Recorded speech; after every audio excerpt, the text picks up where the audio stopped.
تو کسی نہ کسی طرح انسان کسی نہ کسی مشکل کا سامنا کر رہا ہوتا ہے، اور پھر اچھے حالات بھی ہوتے ہیں، لیکن ہم سب کو پتہ ہے کہ لائف جو ہے وہ صرف مسلسل اچھے حالات کی ہو نہیں سکتی، نہ کبھی ہوئی ہے نہ کبھی ہو سکتی ہے۔ ہمیں امید ہوتی ہے، اچھے لمحات بھی آتے ہیں، برے بھی آتے ہیں، پھر اچھی بھی آتے ہیں، پھر برے بھی آتے ہیں، اور کبھی کبھی اچھائی برائی کے ساتھ بھی آتی ہے، مکس بھی آتی ہے۔ زندگی اتنی اسٹریٹ فارورڈ نہیں ہے نا، تو پھر اس میں ہم سوچنا شروع کر دیتے ہیں کہ اس میں اللہ تعالیٰ کا کیا عمل دخل ہے، اللہ تعالیٰ ہمیں اگر مشکل حالات آ رہے ہیں تو یہ ہمیں کس بات کی سزا مل رہی ہے۔ تو قرآن نے اس کے بارے میں ایک کبھی کبھار ڈائریکٹ بات کی ہے، کبھی کبھار انڈائریکٹ بات کی ہے، اور دونوں کو سمجھنا چاہیے اچھی طرح۔ سورۃ الکہف میں دو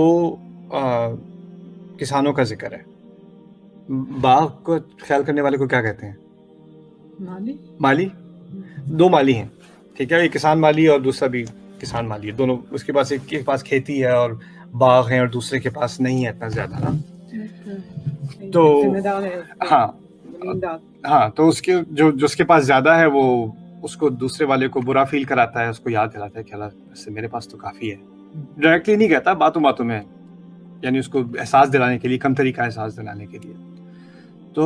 قرآن نے یہ بات کی ہے کہ اللہ تعالیٰ نے اس کی اس بات کی وجہ سے احیط بثمرہ فاصبح یقلب کفیہ علی ما انفق فیہا، کہ اللہ تعالیٰ نے اس کے باغ کا احاطہ کرا لیا گیا، اور پھر اس کے بعد جس چیزوں پہ اس کا اتنا فخر تھا وہ تمام الٹی ہو گئی ہیں۔ درخت اس نے لگائے ہوئے تھے بڑے بڑے، کیونکہ جو کھیتی اس کی تھی وہ بڑی نازک تھی، تو جب تیز ہوا کے اوندھے چلتے تھے تو کھیتی خراب ہو جائے،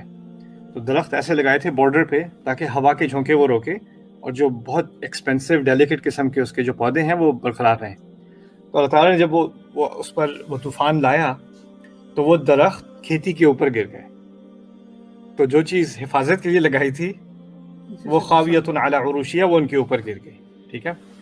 اور پھر اللہ تعالیٰ نے کہا کہ وہ اپنے ہاتھ ملتا رہ گیا۔ اب اس میں کئی سارے دروس ہیں اس قصے میں، لیکن اس میں ایک درس یہ بھی ہے کہ ایک پرنسپل نکلتا ہے کہ اگر انسان کسی اور کو کم تری کا احساس دلائے گا اس دنیا میں، تو ہو سکتا ہے کہ اس کی سزا اسی دنیا میں اللہ تعالیٰ دے دے۔ لیکن عجیب بات یہ ہے کہ جس کو یہ سزا ملی، ہمیں تو لگتا ہے سزا ملی اسے، اور وہ ہاتھ ملتا رہ گیا اور اس کو پچھتاوا بھی ہوا، لیکن اس نے اس چیز کو عذاب نہیں کہا۔ اس نے کیا کہا؟ یا لیتنی لم اشرک بربی احدا، کاش کہ میں نے اپنے رب کا شرک نہ کیا ہوتا، کاش کہ میں نے اپنے اس باغ پر، اپنے مال پر، اپنی اولاد پر اتنا اعتماد نہ کیا ہوتا کہ یہ تو ہمیشہ ہمیشہ کے لیے رہے گا، یا یہ خوشحالی اس بات کی علامت ہے کہ اللہ مجھ سے خوش ہے۔ اس نے یہ بات بھی کی تھی، اس نے کہا تھا وَلَئِن رُدِدتُّ إِلَىٰ رَبِّي لَأَجِدَنَّ خَيْرًا مِنْهَا مُنْقَلَبًا، میں اپنے رب کے پاس واپس بھی اگر لے جاؤں تو مجھے اس سے اور اچھا دے گا۔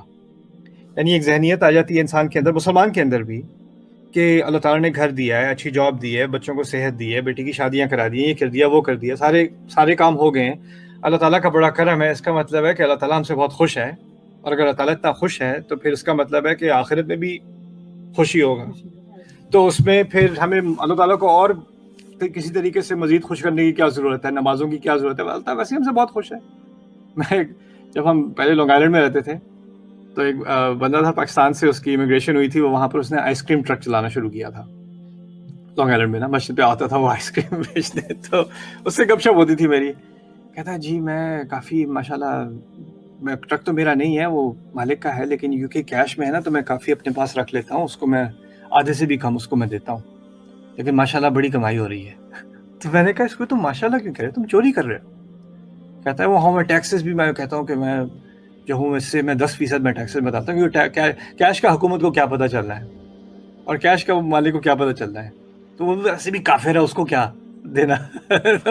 مسجد کے پارکنگ لاٹ میں اب یہ بات کر رہے ہیں نا، تو وہ کہتے ہیں دیکھیں جی اگر اللہ تعالیٰ ناراض ہوتا تو یہ سارے موقع دیتا مجھے۔ اس کے ذہن میں یہ آئیڈیا تھا، اور یہ آئیڈیا اتنا کامن ہو جاتا ہے لوگوں میں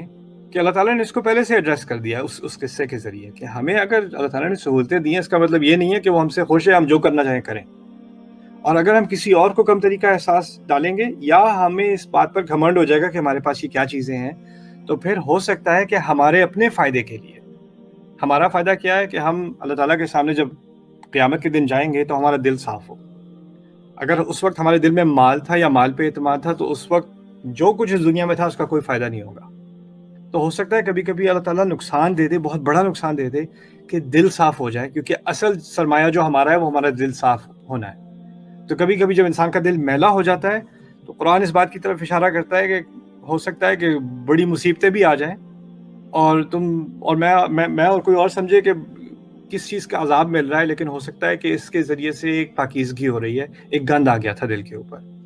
تو ہم اس گندے، اگر وہ مصیبتیں نہیں دیکھنی یا اس طریقے سے دل صاف نہیں کرانا تو ویسے ہی دل کو صاف رکھنا چاہیے، رائٹ۔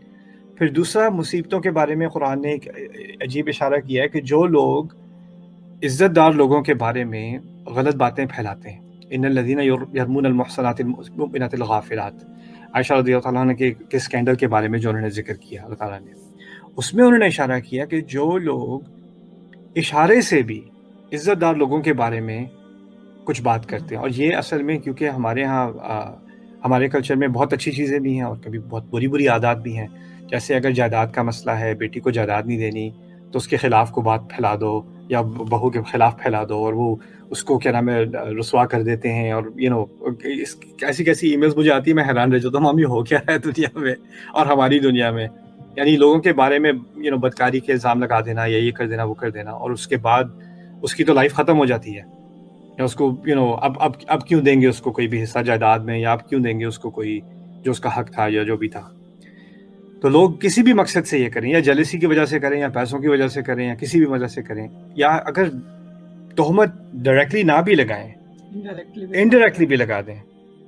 اگر اشارے سے بھی کہہ دیں، یعنی یہاں تک کہ نظر کے اشارے سے بھی کر دیں، ان کو دیکھو توبہ، ایسے بھی کر دیں، تو اللہ تعالیٰ نے ایسے لوگوں کے بارے میں کہا ہے لعنوا فی الدنیا والآخرہ، دنیا اور آخرت میں دونوں میں لعنت کے مستحق ہیں، ان پر لعنت ہوگی دنیا میں اور آخرت میں۔ کئی سارے گناہ ہیں قرآن میں، چوری کا ذکر ہے، قتل کا ذکر ہے، اور چیزوں کا ذکر ہے،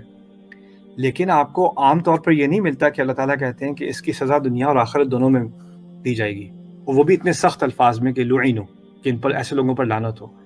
تو کچھ چیزیں ہیں جس سے انسان پر اس دنیا میں بہت مشکل ٹائم آ سکتے ہیں، اس کی اپنی حرکتوں کی وجہ سے، ایسا ہے قرآن میں، اس کا انکار نہیں کیا جا رہا۔